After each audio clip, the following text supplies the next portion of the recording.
Welcome to Unshuffled, a podcast that pushes back on the a la carte style of listening to today's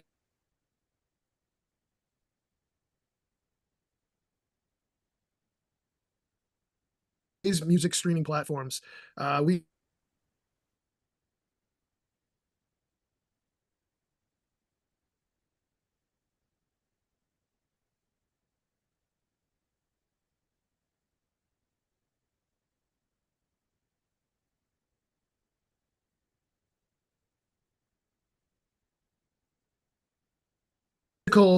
bona fides. I once made a canvas stretcher for the wife of the bass guitarist for the Blue Oyster Cult, and I'm the middle brother. And introducing himself now is the older brother Jeff. Go ahead. I'm Jeff Lohmeyer.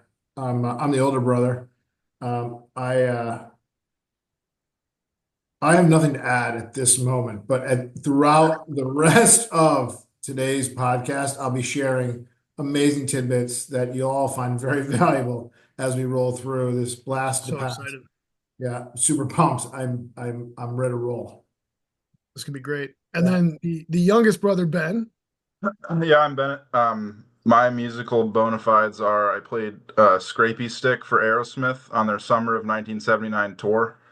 Um, I really put my heart into it. So, Yeah. What's a what's a scrapey What stick? is Scroobius? Yeah, that's you what know, is it? like the wooden stick. It's like a foot long, has like little like lines on it, and you have another stick, and it goes. Now, do I buy that at the same store that I would get a Viber slap at? You could buy tambourines at the same store. You could buy a triangle there. All Whatever right. blows your hair back. You can steal it from an elementary school classroom. There you go. There's Viber slaps in elementary school classrooms. I don't know what a Viber slap is either. We'll save that for next podcast. We'll get people coming back for Viber slap. Well, the Viber slap actually ties into the album that we are not covering today, which you think we're covering, but we're not.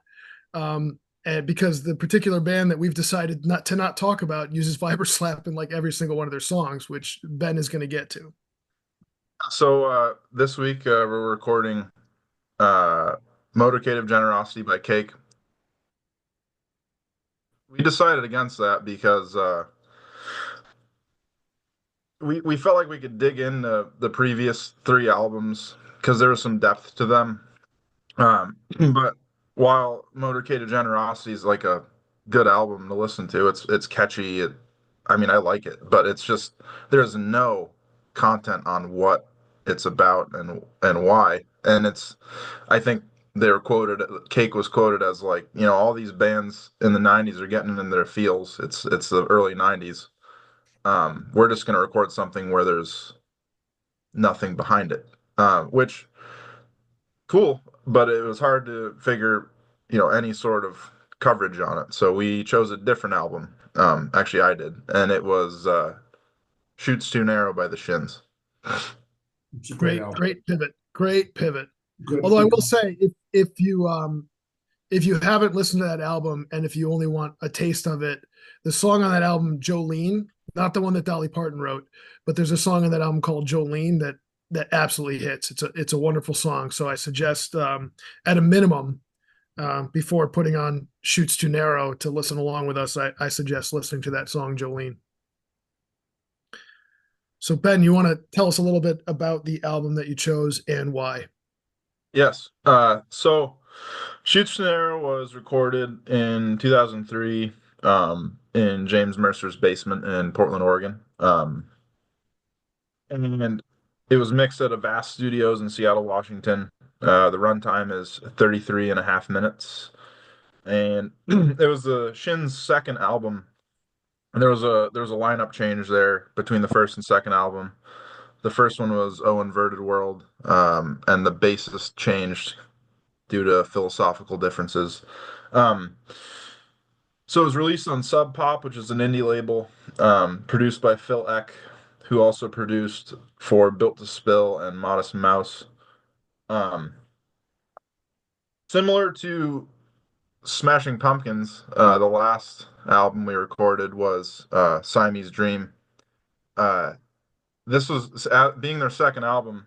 it was kind of like a prove yourself album, and the stress of recording Siamese Dream was similar to that of Chutes Gennaro because the lead man James Mercer felt a lot of stress because like he had to this would solidify him as a songwriter and a musician, similar to Billy Corgan of Smashing Pumpkins, which we'll discuss it, but I believe it did solidify him as a writer. The other personnel on the album were Dave Hernandez on the bass, guitar, production, Jesse Sandoval on the drums, and then Marty Crandall on the keyboard as well. Uh, the album art was that Jeff is displaying there was Jesse Ledoux. It was mastered by Emily Lazar, and then there are two kind of guest spots on the album. There's a violin on Saint Simon. That was Anne Marie Roljancic, which I think I nailed there. That was a good one, dude. That was spot on, dude.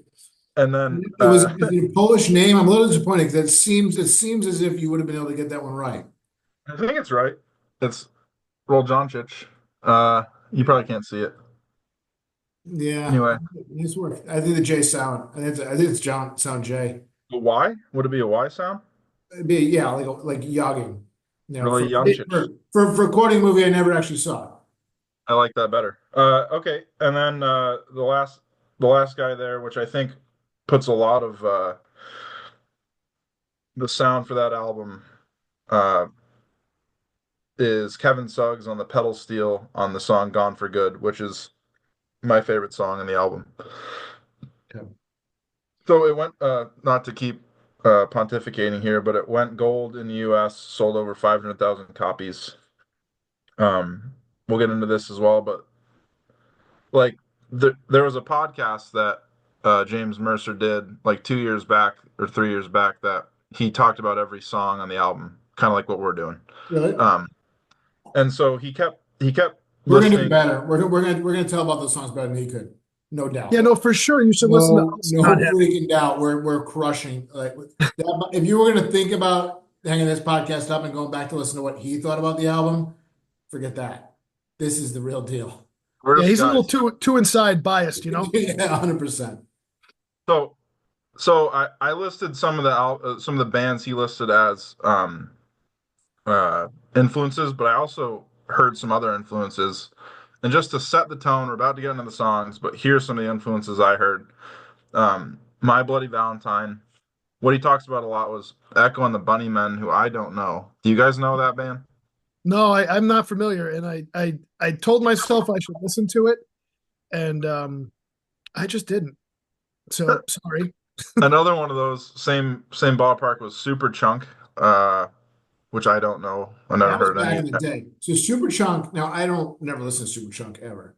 But Superchunk was that album that like that band that everyone like the hipsters all knew about Superchunk. Like Superchunk was that first album because this album or the Shins overall, that was the entrance of indie rock.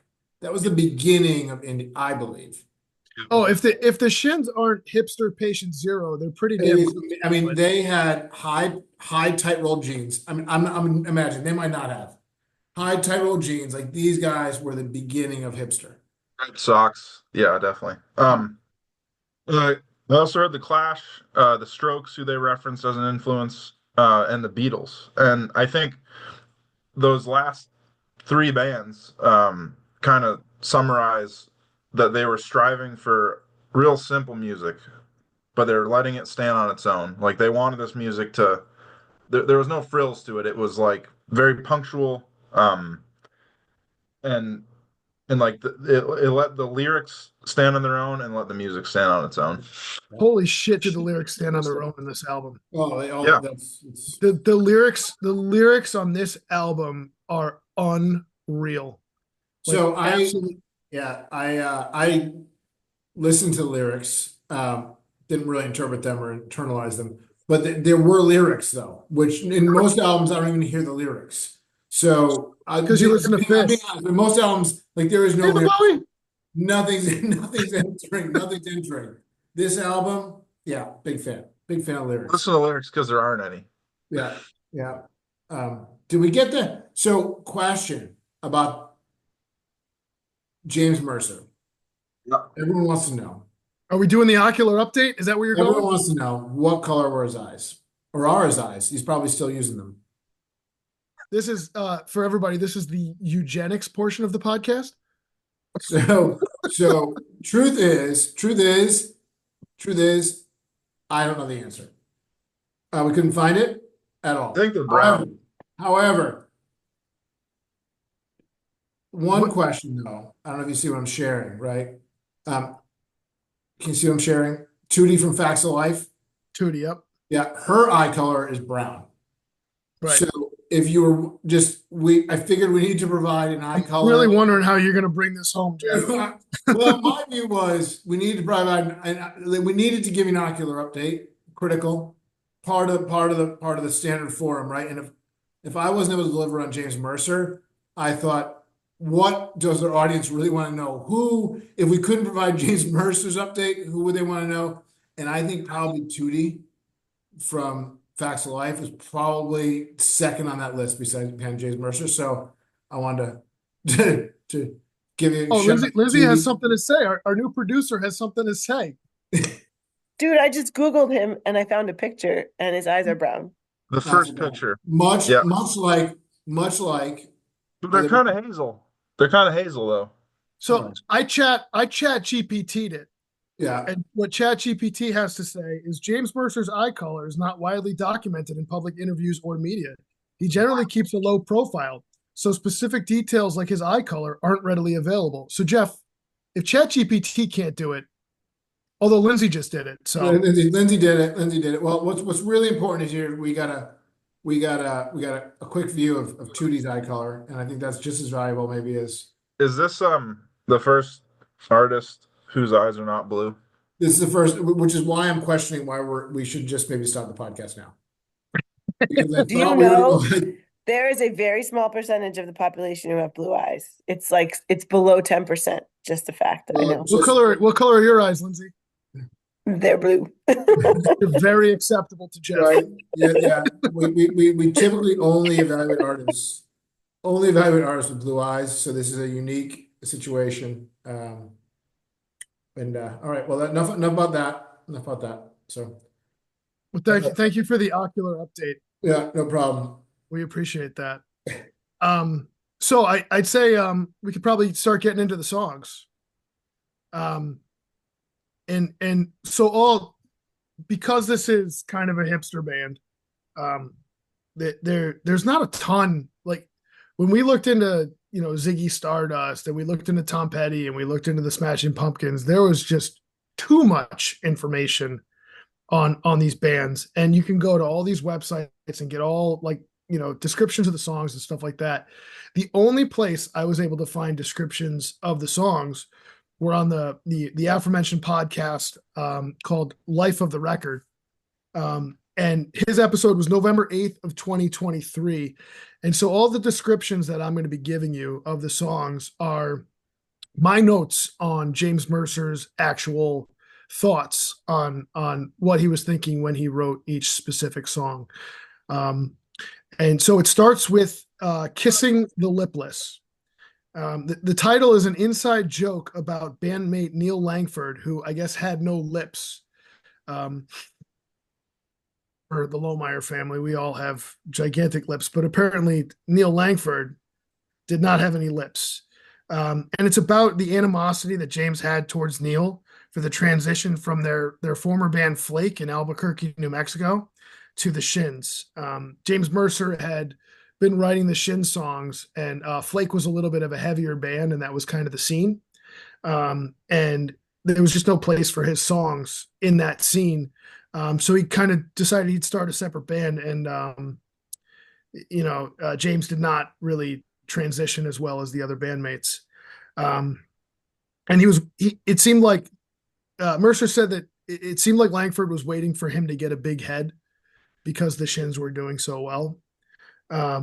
You hear interviews with Mercer, and he's like the most meek guy that you could ever see. Like he's Oh not. yeah, There's no ego to him. Like he doesn't seem like he would be I don't think he would take the air out of a room. I don't think he would try to, push anyone out. And I don't know the guy, but he just you don't get that impression from him. No, none at all. And like you read the lyrics that this guy wrote, and it's like, like how did that come from him? Like it just doesn't seem, but it did.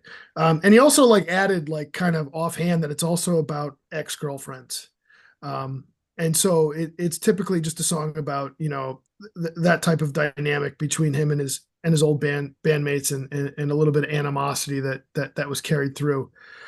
Um, Following that song is a song called "Mine's Not a High Horse."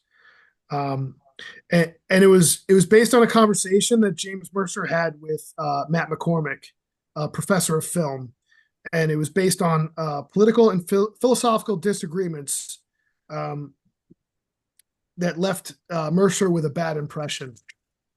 Um, and it's a vague concept, but every detail is based on this vague concept of this conversation that he had with a professor of film.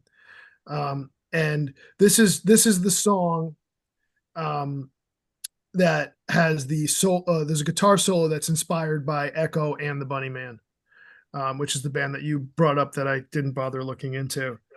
And Mercer says it's a metaphor for all kinds of relationships. Um, And it goes into the like him not being very assertive. He seems like it was after one conversation that he wrote the song where he felt like he had been a dick in the conversation and he was very yeah, remorseful about it with yeah, with this Matt McCormick, and so he's like trying to reel it back in this song.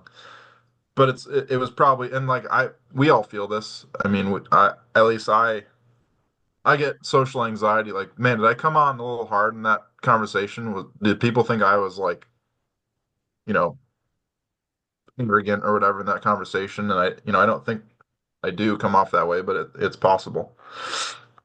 yeah. So, I'd say that's a pretty relatable feeling, 100%. Right? but yep, not all of us can turn around and write a song about it. nope. Um, moving on um, to "So Says I." Um, and Mercer said when he was writing this song, he was thinking about the Clash and early punk.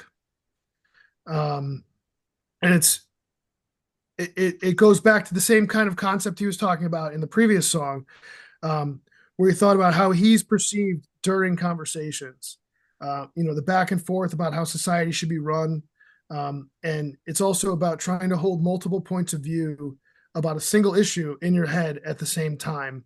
And he really focuses on the things he's discussing about holding multiple points of view is in the 90s, there was this very prevalent thing in music where if you were successful, it was like a razor's edge, because if you were too successful, all your original fans would accuse you of selling out. Um, and if you were the right amount of successful, you couldn't afford to go grocery shopping. And so Mercer's talking about how, like the band from Modest Mouse had ended up in a car commercial and he was happy for them. And, when the Shins got big, he was in his 30s. Like he had considerations that people in their 20s don't have. And the balance between, do I allow my songs to be in movies and commercials and pay my bills, or do I hold to this very like rigid view of being an artist where you're supposed to struggle and be poor? And it's funny because the first time I ever heard the Shins was in a movie. I mean, everybody knows the Garden State soundtrack, which is one of the best soundtracks. Not everyone knows the Garden State contract. For real? For real. I listened to Shins. I listened to Shins a long time before Garden State came out. But I was pretty cool back in the day. Oh yeah, No, you I were mean, young. I was 9, so Yeah. actually 10. So I Yeah. think I heard it I from both of you guys. yeah, I think the Garden State soundtrack was not the first time people heard of the Shins. It was for me.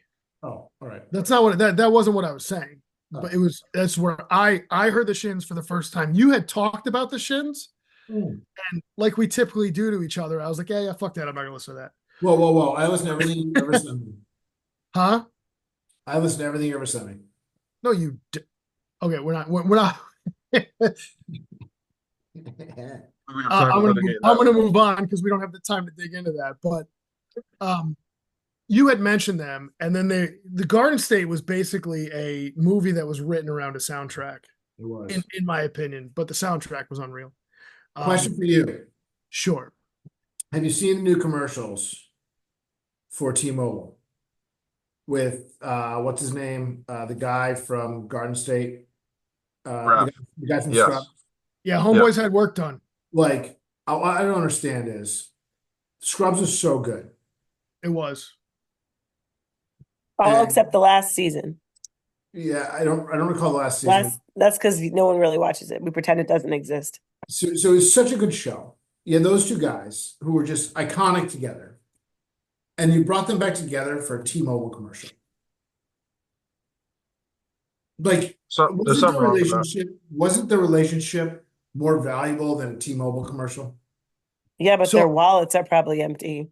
I am I gonna. think This is gonna be the deepest cut, and if I don't bring this round, for sure, cut this out of the podcast. But Yeah.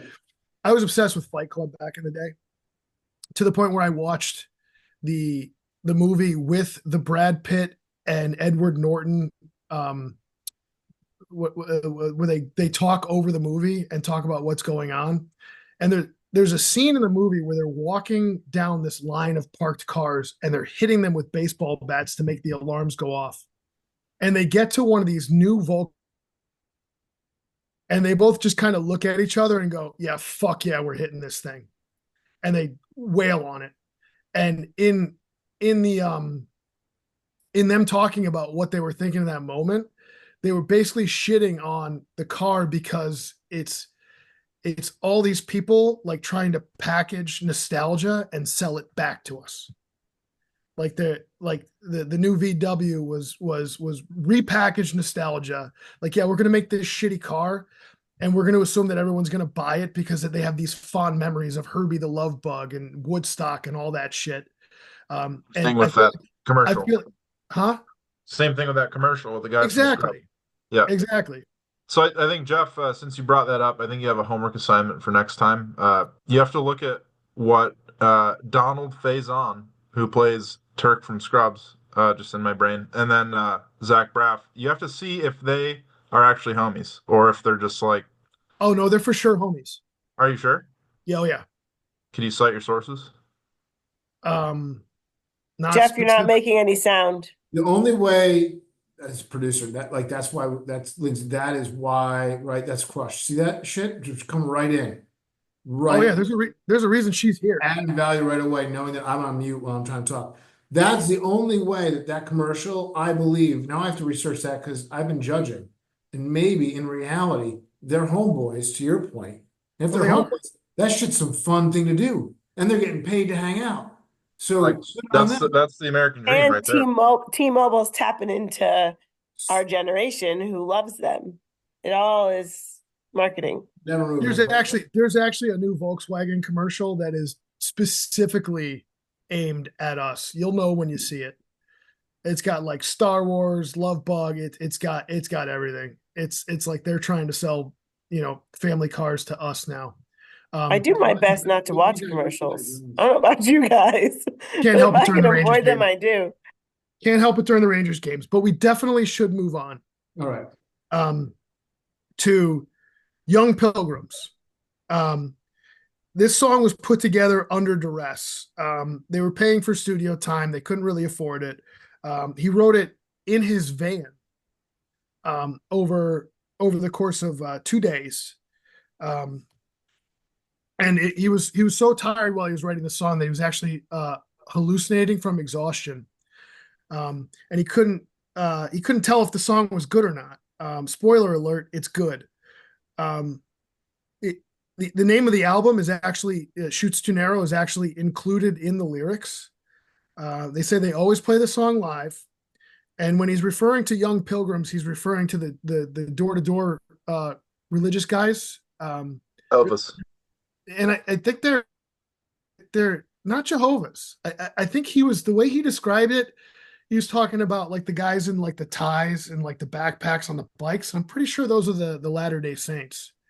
Or Um, the Mormons. He's Western, yeah, those so are the Latter-day that would Saints. make sense. Um, and when he's talking about Chutes Too Narrow in the song, it's he's describing a logical impasse where you realize the person you're talking to makes no sense and is full of shit. So that's the title of the album, is based on realizing the person you're talking to has no fucking clue what they're talking about. Um, but Uh, I think it's a great song. I there were two songs I knew before we got into this album, and this was the first one I had ever heard, which I love this song. And then the second one was Gone for Good, which has supplanted this song as my favorite song on the album. But the line, grab the yoke from the pilot and fly the whole mess into the sea, is just, it hits every time. Did you hear Uh, the story he told about being on a plane and having someone pass him a note on the napkin saying, "Can you please not grab the yoke from the pilot?" Um, but I actually, in him describing that, I feel like that is such like a relatable feeling.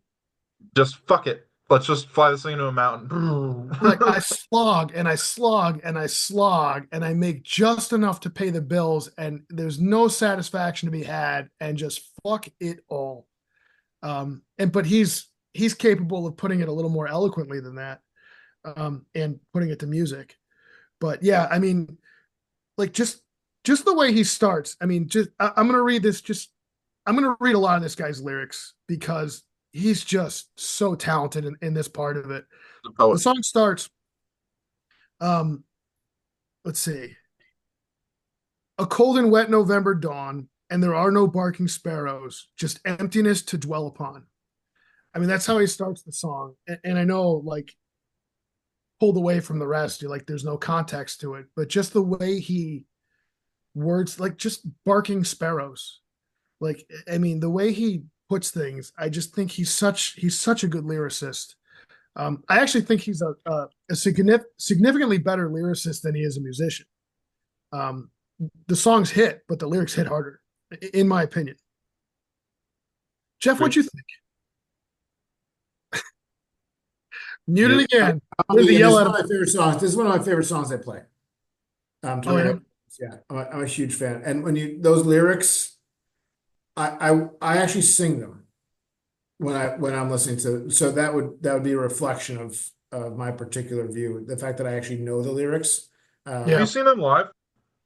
I've never seen them live. No, they rarely toured back in the day. And when they did tour, they sold out immediately. So you just couldn't see them. It was kind of tough. Makes Did ties you into their know hipster vibes. yeah, he's the only remaining member.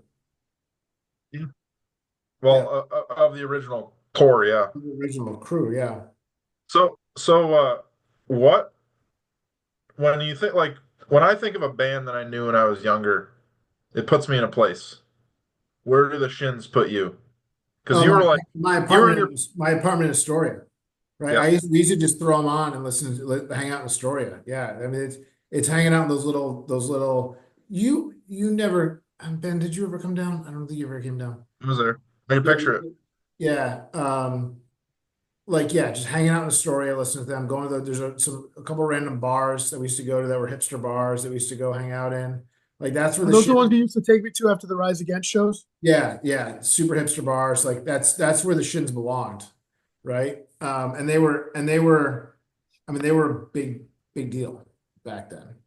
Um, they were I think they were one. And granted, I wasn't super into indie, but they were the lead. I think indie, right? Everyone loved them, Oh yeah. but you Yep. couldn't see them. You couldn't get tickets. That's too bad. I wish they were still Yeah, doing stuff. yeah. Although I guess if they went on a tour now, it'd be the same deal because all the people were buying the tickets back then. It's rough, right? Things change. Things change. Yeah.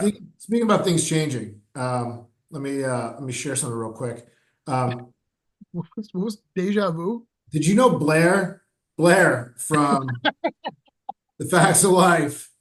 Uh, she was born in 1965.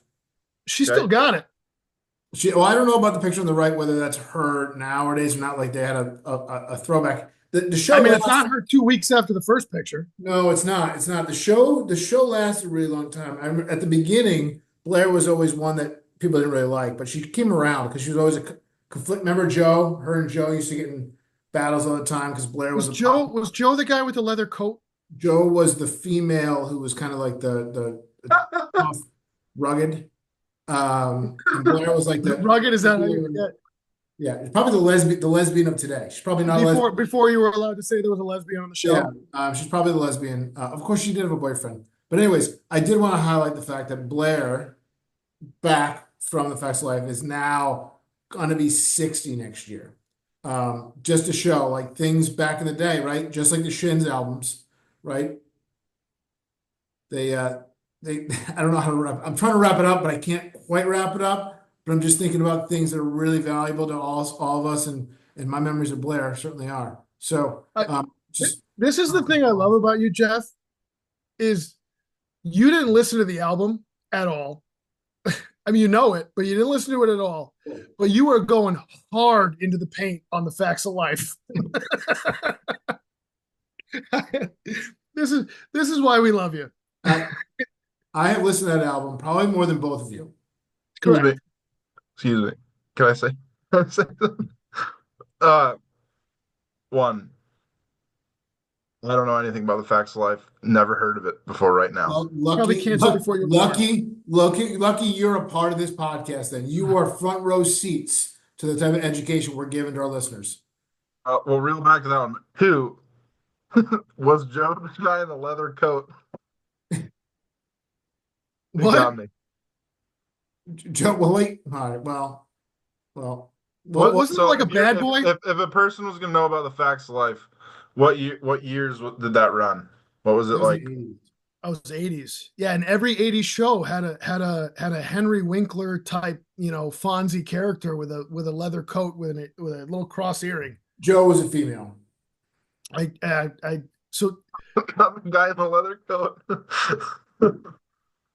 There's definitely a guy in a coat. No, Joe's a female. Mrs. Garrett constantly got involved between Blair, but I think we've gone a little too deep. I think we need to ex-nay the Facts of Life. Ben, you have homework. Watch it. You won't regret it. Jeff, you have homework. Go find someone else to focus on. Because Blair and Tootie, we're done now. I get it. All right. I understand. Glad to have you, Lindsay. Yeah. The next song, Saint Simon. This is my favorite song. This song really, like, if I could sit here and read all the lyrics to you, I would, because this song resonated with me. It's about Mercer struggling with the beliefs of people around him and how he strayed from them. And one of the quotes from this podcast that I got all this information from, it resonated with me. He was talking about religion, and he said, in order to get somebody to be religious, you've got to start so early with them that they don't have the capacity to question it, which, bingo. And the band name, he had a bandmate who named the song Balls a Tingle because of the transition to the bridge that made his balls tingle. And the transition is in the song where they go la la la la la la la la, and then the chorus. Did you guys hear that? No. I hope so. All right, what am I? Bloody murder. Okay. But the chorus in the song is just so audibly pleasing. It's audible chocolate. If you don't listen to any other song on this album, I would suggest listening to this one because everything about it is it's just easy to listen to. The lyrics resonate with me in a major way. It's about him struggling to place religion in his life, where the things that the people around him believe just don't make sense to him. And it just he puts everything so eloquently in the lyrics. Ben, what did you think? I heard the Beatles in this song quite a bit. I heard the Beatles in a lot of their songs, although I I heard the that Beatles in a ties lot of into everybody's simplicity. songs. it ties into the simplicity of a lot of it. It was simple music that was effective, but nothing crazy. So I'm just gonna read the first verse. And then if you guys want to opine on what I read, feel free. And if not, we can move on. But so after all these implements and text designed by intellects, so vexed to find, evidently there's so much that hides. And though the saints dub us divine in ancient fading lines, their sentiment is just as hard to pluck from the vine. Like, I mean, come on. Like, you don't even need music with that stuff. I mean, he's just so talented in the way he writes. And then, but even then you add the music in, and the music's awesome. So it's double win. For a guy in his 30s. It seemed like he was running with a crowd that was like younger than him. He had like moved on to more in-depth thoughts in his head rather than like partying and drinking and whatever. And he was being a musician trying to make it. He's still running with those 20-year-olds who are in the same boat. So I think a lot of these songs are pretty angsty about like common thoughts that he didn't share with other people around him. Oh yeah, I mean this whole album, there's a lot of undertones of him taking shots at organized religion. There's a lot of undertones with him taking shots at mainstream everything. Politics. Well, yeah. Yeah, I mean, truly a hipster stance to take, which is why Yeah. but yeah, where are they from? Where are they from? He's from New Mexico, but he was an army brat. Yeah, he lived in Europe for a while. He lived in England. I don't know where in England. England. Yeah, but then he like from this album on that he's lived in Portland, Oregon, which so we went out to Portland, Oregon for that. The like the epicenter of hipsterdom. So it's like it all makes sense, really. So the house that he bought in Portland, Oregon, and actually this guy may be hipster patient zero. It was the house that Elliott Smith lived in bullshit when he recorded Roman Candle. You got to be kidding me. What? Really? No, I'm serious. I'm serious. Like, I think you're right. I think he is hipster zero, right? I think you're totally right. Yeah. Yeah, he bought Elliott Smith's house. Yeah. Or maybe it wasn't Elliott Smith's house. It was the house that Elliott Smith was renting. But when he recorded Roman Candle, that's where he was living, and he went and bought that house. That's crazy. But he actually, I've got to go to the run to the fridge real quick for a quick sponsor. I gotta get Me one. You gotta take care of the sponsor. You guys all set? Yeah. Oh yeah, yeah. I'll be right back. You guys keep going. Don't Let's set up the next song. He actually made it pretty far without bringing up Coors Light. I'm proud of him. Because he doesn't have one. He's going to get one now. The next song is called Fighting in a Sack, which I don't know. I think, he talks about how the band Flake that he was in Albuquerque was kind of like a heavier, punkier band. And I would say this song is almost like an homage to that. And he sings it in a very high register. And he does it in a lot of the songs. And he actually says the reason that he sings in that high register is because when they were in the band Flake and they were recording in his basement, they were all like trying to hear themselves over everyone else. They were kind of like shoving each other out of the way to try to hear themselves. And the only way that he can hear himself over everything else was to sing in this very high register. And so he sings in the high register in the song. And it's another song about struggling with the premises that other people have total faith in. There it is. The aspirational sponsor of the Unshuffled podcast. Mountains are blue. One of these days. Sponsored by Unshuffled, sponsored by Coors Light. Yeah, maybe our new producer can lock it on, Lindsay. Coors Light. Other people. You know people who know people? You want to have your people talk to their people? I'll get right on that. No problem. All right, thanks. So he was, and he describes the faithful people, like he's talking about, faithful people of the song, and how he doesn't really understand how they could be that. Um, and he calls them marionettes on weakening cables, which I think is just Yeah. what a cool way to describe it. Um, so I don't know. It's about moving past traditions that most people have faith in. Like Yeah, there's traditions that everyone knows that hold dear, and he's like, wait a minute, that doesn't make any sense. Like, why do we do this? That's like the archetype, the theme of the album, in my opinion. and as someone who loves figurative language and like metaphors specifically, I fucking love metaphors. This guy is the king of metaphors. Like he just nails it every time. And fighting in a sack, I think he's comparing, believing in these things to you're accomplishing and believing these things exactly what you're accomplishing and trying to fight in a sack. It's just not it's fruitless. So it's definitely, and it definitely, as far as like heavier and punkier, it's one of the louder songs on the album, I would think. Do you know what? But the sounds they have. So yeah, the lyrics are really good. The sounds they have though, they are. It's like the music's there. It takes a back seat to the lyrics. Like I think the lyrics are the front seat. Like some albums, right? We listen to like I would argue that that Smashing Pumpkins, right? The 19 guitars that they played versus like take a front seat to the lyrics.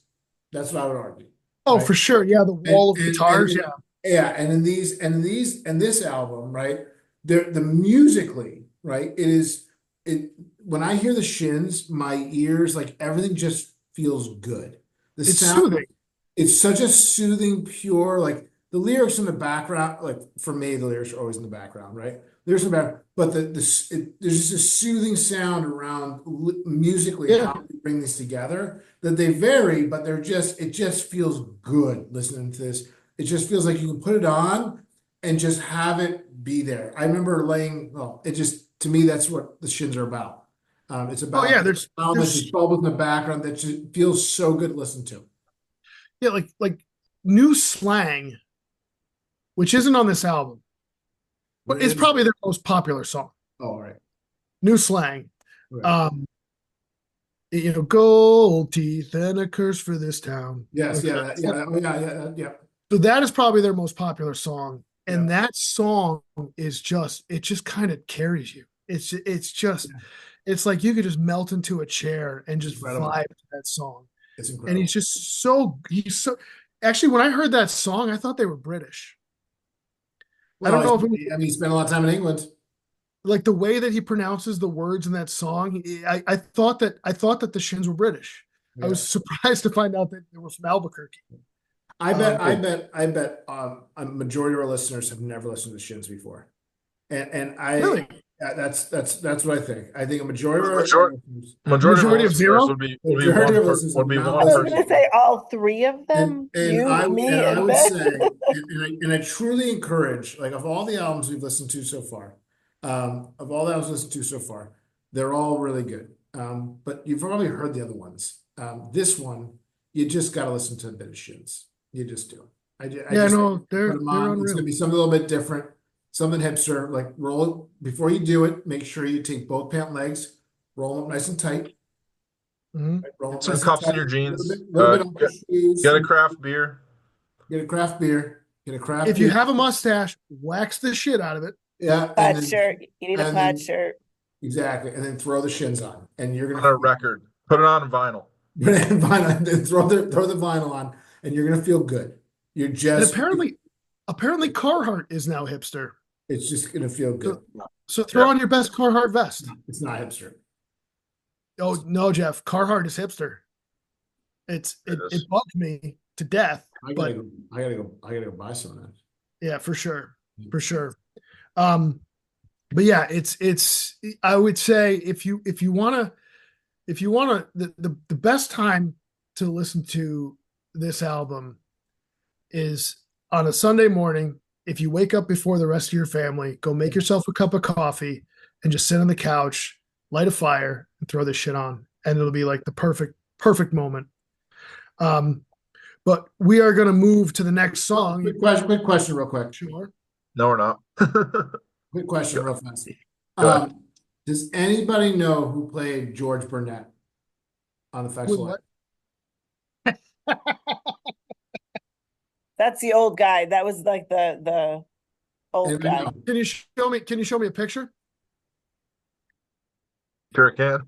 That's the leather coat guy. No, that's the leather coat guy. This is that George Clooney? This is George Clooney. So George Clooney, his most famous role was George Burnett. No, he had to be the doctor on ER. Before ER. And then he gets to ER. But before that, he was a carpenter. A carpenter, worked for his dad, and constantly maintained Mrs. Garrett's house. So I just want to share that with y'all before we move on. All right, and so for our listener, be ready. Spring 2025 is when we're going to drop our Facts of Life podcast that Jeff is going to host, and he's going to do a rewatch of the whole Facts of Life and cover every episode. We haven't come up with a name for it that's a double entendre, but give us some time. Yeah. All right. So just want to stop there real quick. Cool if I hit the next song? Yeah, keep going. But for sure, when that's done, come in with a new Facts of Life fact. So speaking of, you were saying that he lived abroad when he was in high school, because he was a bit of a military brat. The next song, Pink Bullets, is written about an experience. It's a sentimental song about past loves, a girl that he met when he was living in England. It was written during a lonely time for him. In the future, after he was done living in England, he was reflecting on a relationship that he had when he was in high school. It was inspired by a teenage girl that he dated, his first proper girlfriend. And she was popular, and for some reason that he couldn't understand, she found him interesting, and he said it made him feel real for the first time. The song was born of fondness and gratitude for her. And he says that the pink in the title equals love, and the bullets equals the fact that it can destroy you. And he actually said the rhythm was influenced by Neil Young. I didn't really know how to pluck the rhythm out and tie it to Neil Young, but if the guy who writes it said that that's what it was, I guess I believe him. But yeah, I mean, again, I'm going to go to, actually, Ben, tell me what you thought of it. I have a lyric that I want to pull out and read. It was, I heard the Neil Young influence with a harmonica solo there. And we've been referencing how much of a hipster this guy is. There's a reference in the song. One of the lyrics is tied to a brick, sweet as a song. And that's a reference to. That's what I'm about to read. It's a reference to a comic from the 1920s called Crazy Cat.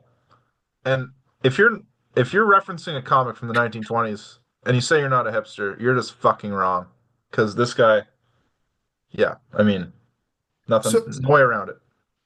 So this lyric resonated with me. It's funny that you brought it up too, and I'll read it. But I remember in high school, being obviously interested in girls and trying to socialize with them, not being very good at it. But all the girls in high school smelled so good. I don't know what it was. If like they all like frequented the Bath and Body Works, but they all just smelled so good. It's called exclamation perfume. We all had it. There's the feminine perspective right there. And he describes the way this girl captured his interest in this lyric, and it just hits. So he wrote, "Over the ramparts you tossed, the scent of your skin and some foreign flowers, tied to a brick, sweet as a song. The years have been short, but the days were long." I mean, describing a high school relationship start to finish in one verse. I smelled you, I loved you, it's over. It lasted short time, but it felt like it took forever. I feel like he completely encapsulated a high school relationship in 4 lines.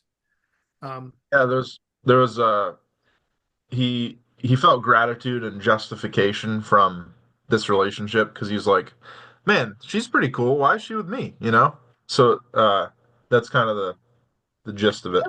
Never underestimate having a foreign accent. Although the American accent is not great around the world, but in the Marines, I did learn that there's a few places an American accent will take you far. Australia and Sweden. It's the same thing that an Irish or Scottish accent does to American women, an American accent does in Australia and Sweden for Americans. So maybe it was a little bit of, being exotic and not from there that drew her to him, but definitely a relationship that he felt that he wasn't worthy of, but for sure appreciated enough to write a song about 20 years later.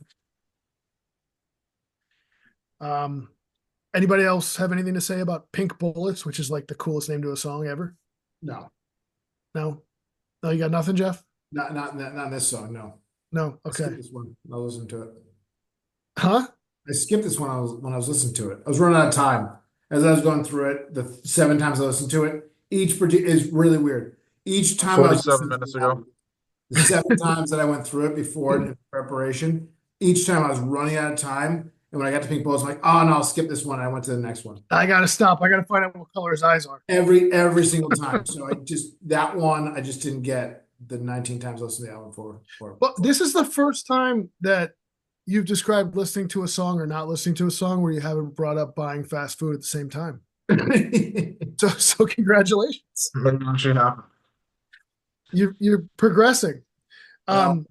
Next song, Turn a Square. Mercer wrote this song with the desire to have a cool bass line that felt like the Beatles. So if you heard the Beatles, Ben, that's why. He said he was trying to write a song that would work in the 60s and in 2003 when the album was recorded, which I think he succeeded at. And he says they were listening to the Strokes a lot at the time that he wrote this song. And so the guitar riff was strongly inspired by the Strokes, which I might add is Lindsay has given me very few albums in our lifetime. And I remember when she was in college in DC and I was in the Marines in Aberdeen, Maryland, I went and visited her and she turned me on to the Strokes. And I think it was their first album. And I listened to it and I loved it. I've recently fallen out of love with it. Well, not recently, but I have fallen out of love with it. But at the time, I definitely enjoyed it a lot. And I can definitely hear that in this song. There's definitely kind of like a Strokes guitar thing going on there. This song is only 3 minutes, 11 seconds. I will want to highlight from a time dimension on this record. We'll call it a record, right? The longest song is 4 minutes and 25 seconds, right? Shortest one being 2:20. Longest one is 4:25 is Saint Simon. The shortest song, 2:26, Fighting in a Sack. Like, think about a song that's 2:26. That's so short. This album just pops, right? Songs total 11 songs, 10 songs total. The album, all the past albums we reviewed, all of them have. I mean, how much did first one? Ziggy Stardust. Ziggy Stardust, yeah, shit. Listen to that so many times, I should know. Ziggy Stardust. What? And it's right in front of me. How many songs did that have on it? It was 14, wasn't it? 10. Yeah, I don't remember. 15? Oh no, it was. It's not important, but I think it was like 11.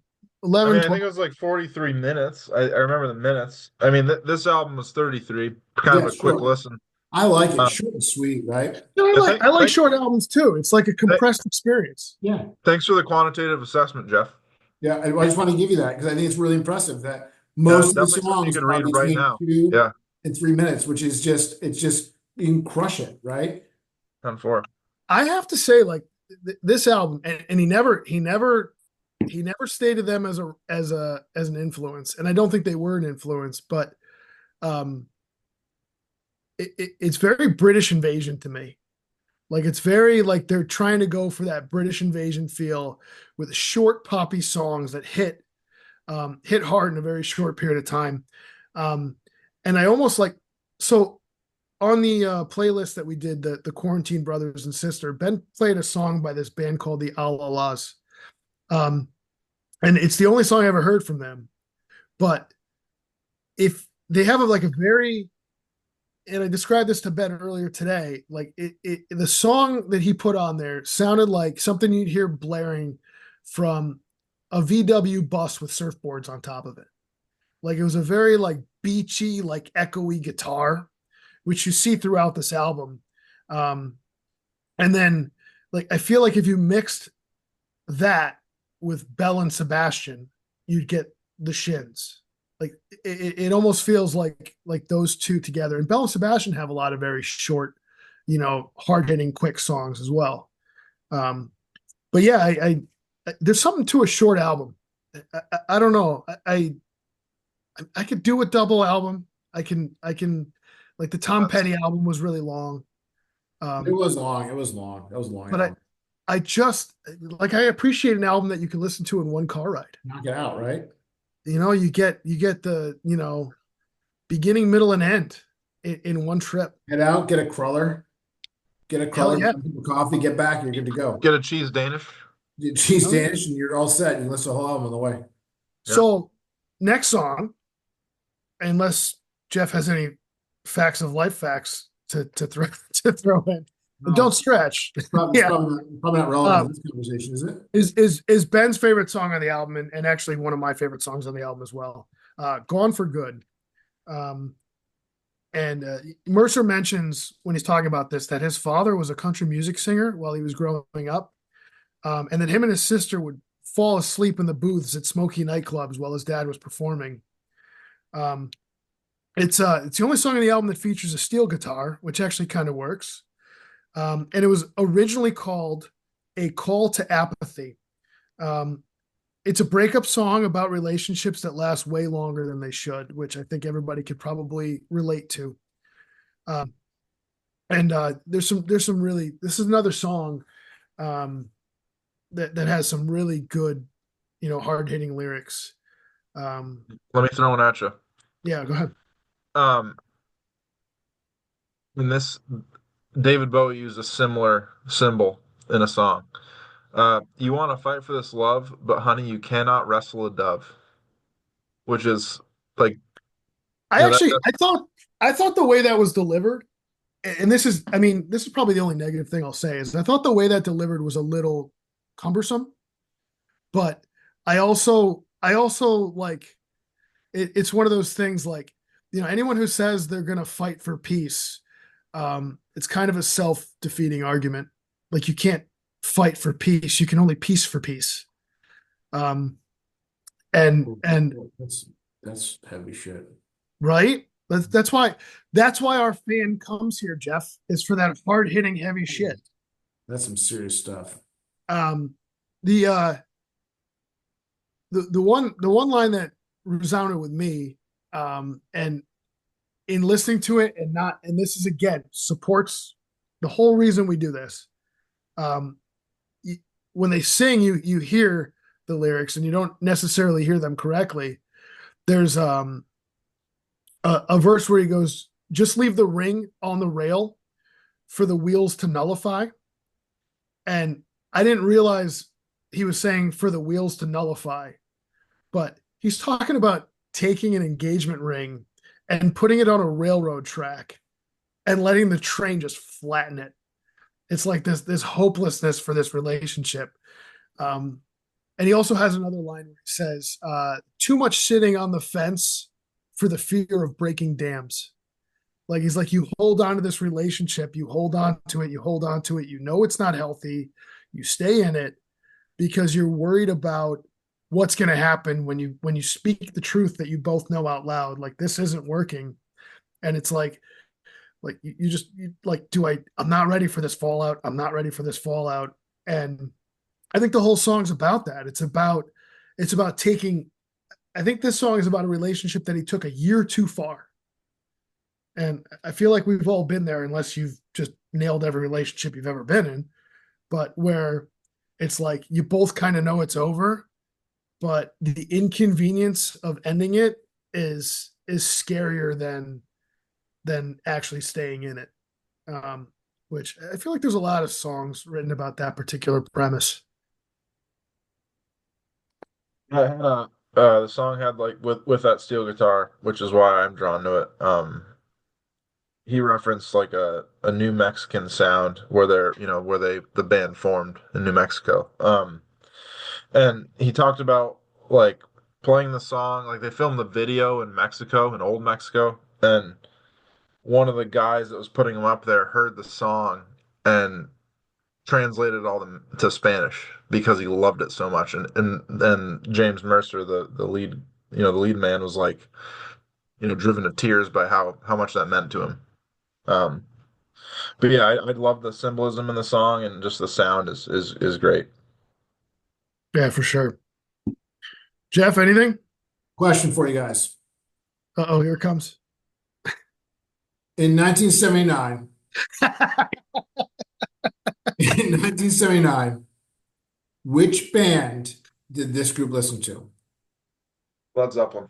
Oh, I mean, look at 1979. who they are. Like, look at this is Jackson Joe, 5. by the way. No, hold on. Hold on. Lower left corner is Natalie, by the way. This is Natalie, Tootie, Ben, for your education, I'll give you a tour. This is Tootie. This is Natalie. That's Blair and Joe. Blair and Joe didn't get along very well, right? They're all orphans, Yeah, and they're they all all live in a orphans. house, and But this Mrs. is Garrett their, is their like foster mother. yeah, that's Hey, a Is member it of the Blowfish.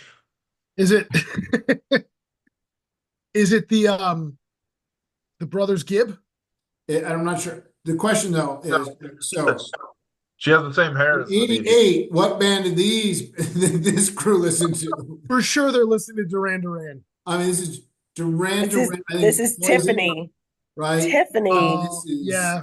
right. She thinks they're alone now. I The mean, Bengals? The Bengals? Ooh. like that is a 10-year Walk like transition, huh? Egyptian. Check that out, Yeah. right? Wait, do you have answers to these questions or are you just throwing them out there? No, I'm just throwing it out there just for listen. I mean, what I would typically do is I'd open up to our listener line, but because it's Sunday, typically on Wednesdays, would be able to dial in. But Yeah, because no, it's Pete's Sunday, busy we tonight. want to dial in for questions, but we'd be able to throw it out to throw it out to the X universe and find out. But I just do want to highlight Blair has matured in the last 10 years. Or not Blair, but Natalie's matured a little bit. But that's it. That's what I want to add. It's thank you. Thank you What's for the last song, Steve? that. The last song is Those to Come. Mm. Which I might add, as far as a concept goes, um it conceptually I think it's the coolest song on the album. Um it's a song about parenthood and his desire to be a dad at the time. And it's about the strangeness of creating people. Um, and he's basically asking himself, where were we before we existed, and where do we go when we are gone? Everything we perceive is a model that we create in our mind. That's a quote from James Mercer. And it's about our tenuous connection to reality. And he describes it as sad, strange, and beautiful. And for the lyrics, he wanted to write something universal and somber to go with the music he wrote, because he writes the music first and then has the lyrics. And he said he wanted to write something universal and somber to go with the music that he wrote for this song. And he said people don't really listen. This was great because this is proof of concept for our podcast, because he's talking about giving the people a song to send them off gently. But he prefaced that by saying, he's like, I know people don't listen to albums anymore, but I wanted this to be the last song to send you off gently. So little did he know that we were trying to encourage people to listen to full albums. Maybe we can get him. Maybe we can get him on. Maybe we should get him on. Maybe he'll support us. Well, we got talk to the producer, see if she can make it happen. Yeah, and that sounds like something that's right up his alley. Fun fact: he was born in Hawaii, and he got really? married in Hawaii, and he has 3 daughters from his wife, who he met in an interview. He Wow. went to the University of New Mexico. Interesting. Nice. Thank you, Wikipedia. The Resource. the closing chorus to the song, and this is kind of, it's a weird way to describe your children, but it's open-eyed, like it's very clear-eyed about life. And I just think he's so good with describing things. So that the finishing chorus is, they're cold still, waiting in the ether to form, feel, kill, propagate, only to die, dissolve, magically, absurdly, they'll end, leave, dissipate coldly, and strangely return.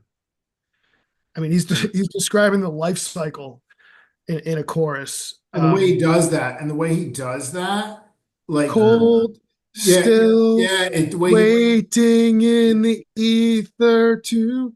the way he does it is so smooth. It's just the smoothest just transition. Oh, Yeah, What yeah, no, song? great, it's a lovely great send tune. off. It's a great tune. Yeah, definitely a good send off. Um, but yeah, I mean, that's the album. That was the last song on the album. Um, and I just, as far as the album as a whole, I know I say this too much, but it was just easy to listen to. I mean, it puts you in a very, like, he's talking about deep shit, but and he's aggressively talking about some really deep concepts, but nothing about this album is aggressive, except for maybe fighting in a sack. Um, but it's just if you're not a lyric person like you, Jeff, you can listen to this album and enjoy it for just how smooth It's just so smooth. and easily it goes down. But if you are a lyric person like me, oh yeah, oh yeah. If you are a lyric person like me, there's just so much there. Like you could just pour over it and read something different every time you read the lyrics. Lindsay, go ahead. Do you have to listen to it in order, or do you have to listen to it? You can just pick a song. You know how your whole thing is like you listen to everything because when we were younger, you had to listen one Um, to 10. I mean, the argument of the podcast is that artists put the songs in the order for a reason, and supported why he talked about putting that song where it was. But no, I think if you wanted to dive in and just you can listen to the songs a la carte. Um, and that's a good question because I don't. He finishes with a purpose, but I don't feel like any of the other songs feel like they have a specific purpose for being where they are. So you Mhm. probably could throw I this out think on I shuffle. think I think um Ziggy Stardust and Siamese Dream like should be listened to in the order that they are. I think But this like one's this okay one, not to. sorry. I think this one's okay not to. Yeah, agreed. Yeah. It's got a lot of great songs, but they don't have to have that order to them. I think except save from the last one which we just talked about, but Although uh, us at Unshuffled would strongly encourage you to listen to the songs in order, I mean, why unless you don't want to. if you can, why not? Well, I agree. And it's only 30 minutes long. We just went through it, right? I mean, there's no reason not to start and finish. Yeah. Right. So pro tip: if you want people to listen to your album in order, make it less than 40 minutes. Done. Look at that. Right. Well, Right. arguably, no one listens to whole albums anymore. They just pick and choose what they want and put it into their But own. we're saying they should. And we're saying they should, and that's what we're doing here. I got what Uh, you're doing And there. everyone's gonna I listen to the should personally, thing. I think this is my first one that I've ever been a part of. I need more connection. I need to know, like, we're rolling from one to the other, and you're giving me a whole lot of facts, but I don't feel the love and the connection. Oh well, yeah. I need the we love. better play Dark Side of the Moon next for our next album. But I don't know. All right, so now we got an assessment question before we get into the Ziggies. Please. You all start a lot of your questions with the word question. Well, FYI. let's. Answer. Go ahead. I have an idea that I was wondering if I can get your opinion on. Sure. Outside of Ziggy's, where does this fall on the best album of all time? Who's got the chart? Where does it fit? Oh, do we have the roll? I bet it's not even in it. I doubt it's on there. Have we looked? There's a chart. Rolling Stone, top 100 or top 500. Top 500 Top albums all time. 500. Yeah. Does this beat? Who was the last one? The last one was Siamese Dream, Yeah. and that was right near Snoop. Right near Snoop. Right, Snoop Decent to and Snoop. and Snoop what was, adjacent. what was the Grateful Dead album? Yeah, but Jason, American Beauty, which was American which was a shocker. Yeah. It validates the entire chart. But Ben, Yeah, it was, it was right after Doggy Style. Uh, I can't get that website to work on my phone. It glitches out every single time. that's why we got technology from the north. Yeah. I don't think it's on there. All right, so Yeah, we I don't picked an believe it's album that's not on there. First one. Yeah. First one, wow, no eye color validation, and not that's hey, you couldn't get any more hipster than that, Yeah, no, I mean, right? yeah, I mean, true to form. it's ticking boxes left, right, and center. True to form. I think a lot of the hipster ones are not going to be on the Rolling Stone I mean, top this five. should be PBR, not course. I don't even It's know the why same. I'm doing this. It's, all the other albums were like Bowie and Smashing Pumpkins and Tom Petty had like 10 million plus listens per month on Spotify. Yeah. These guys are 3.3 million per month. So doesn't mean you shouldn't listen to it, but it's just not as it's a hipster album. Hopefully I It's we're not wouldn't as consider them mainstream. hopefully we're they're turning not at people all. onto it. Yeah, no, That's they're the not. goal. We're turning people onto it, right? I would Our say one listener. they're yeah, Pete.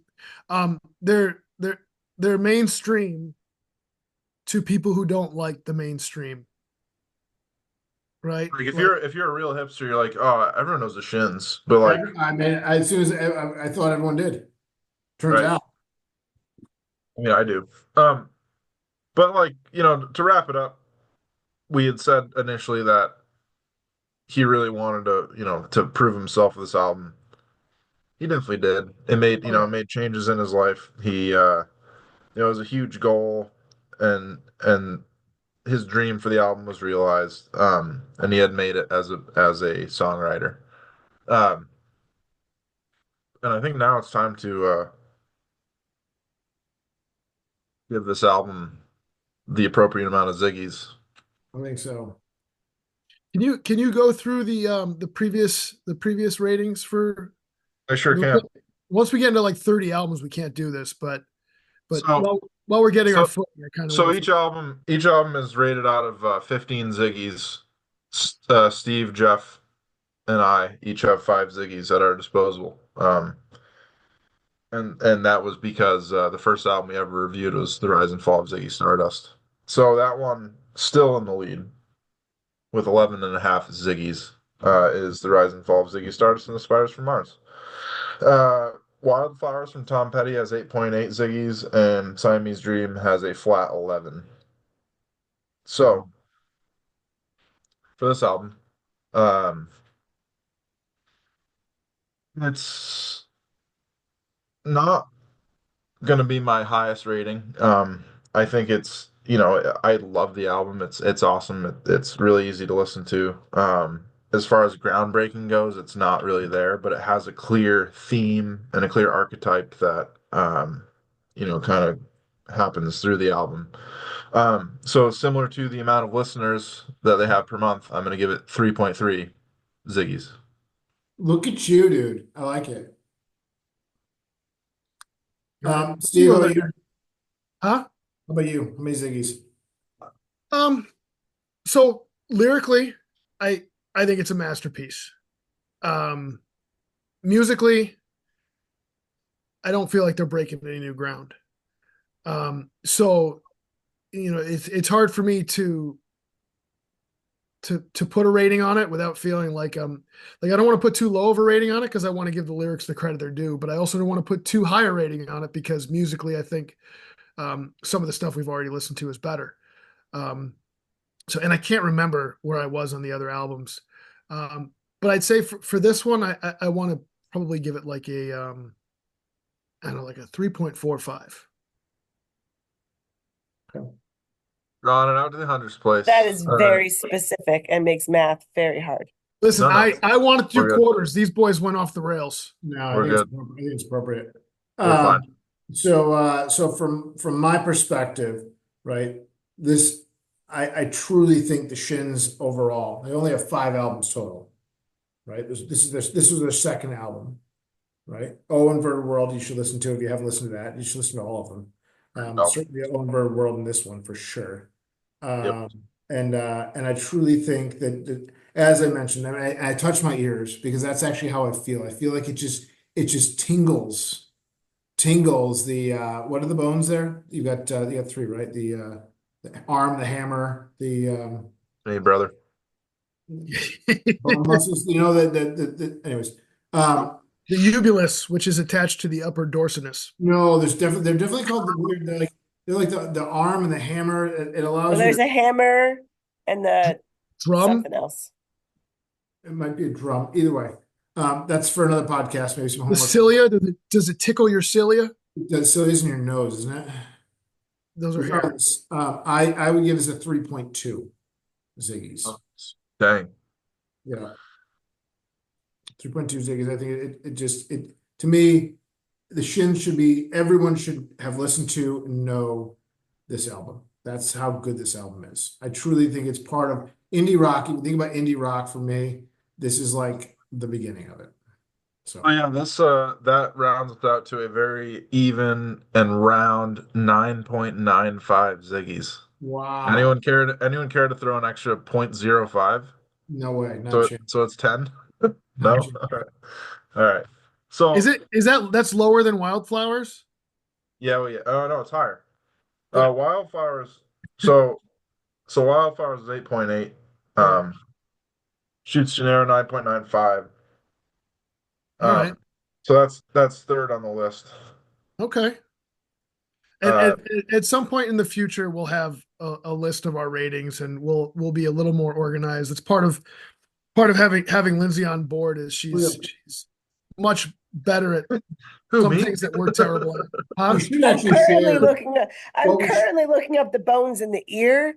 It's the stapes, the malleus, and one other that I forgot already. Just so you know. I'm gonna name my next dog that. We should actually show up. Incus. What? Incus, stapes, and malleus. Okay. Oh, so this album really touches Jeff's incus. What you do on your personal time is not my business, Jeff. Yeah. Well, all right. So who's up next? So if we look ahead to the next album. Hey, remember the time we talked yesterday and I asked you if you had an album ready because you were up next? Oh shit. You're next. So I'm ready. I'm ready for this. Are you guys ready? I'm just wondering if it's gonna score higher than Wildflowers.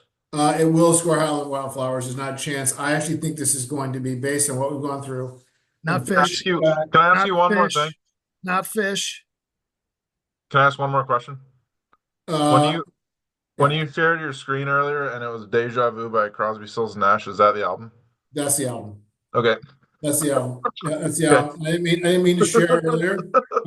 And the reason why. So I've done a lot of, Mary's got me chirping in my ear about albums she thinks are valuable. I've got my own opinion on things, right? But when I think about lyrics and I think about the time frames and time, like we just looked at an album from 2003, right? Yep. We looked at a couple albums from the 90s. We looked at one from the 70s, right? This one's going back. It's not all the way back, but it's getting close to back in time. Like this is Deja Vu 70, I think 70, 71, right? So it's back, but it's from the 60s. This is a 60s album that was produced in the early 70s. The lyrics are going to be really, I think, diving deep into the time frame of those times, what they're about. I also thought it was important that we had Young on there, right? From my perspective, I didn't want to pick something. Now, growing up, I listened to them. I always listened to them. I love Crosby, Stills, Nash and Young. And this to me seems like the right album for the right time for what we're about to do. So super excited about next time getting together and Yeah. yeah. This is a good one. And All folks right. who haven't heard Crouch Says Nash and Young, I don't know how to help you. All right. So that was Shoots Too Narrow by the Shins. And if you haven't yet, I would strongly encourage you to check out our playlist on Spotify, where we select 3 to 4 of the songs that we really like the best on the album. It's called Shuffle the Unshuffled. Yeah, it'll tickle your Ingus. It'll tickle the shit out of your anus. That's the new name of the podcast or the playlist. Tickle your anus. Yes. I support that. I support that. All right, so yeah, check out our playlist on Spotify called Tickle Your Ingus. I don't know. Lindsay, how do you spell it? How do you spell Ingus? Oh, Incus. Incus. oh, Ingus. Oh. All right. Yeah, so check out Tickle Your Incus on Spotify. All right.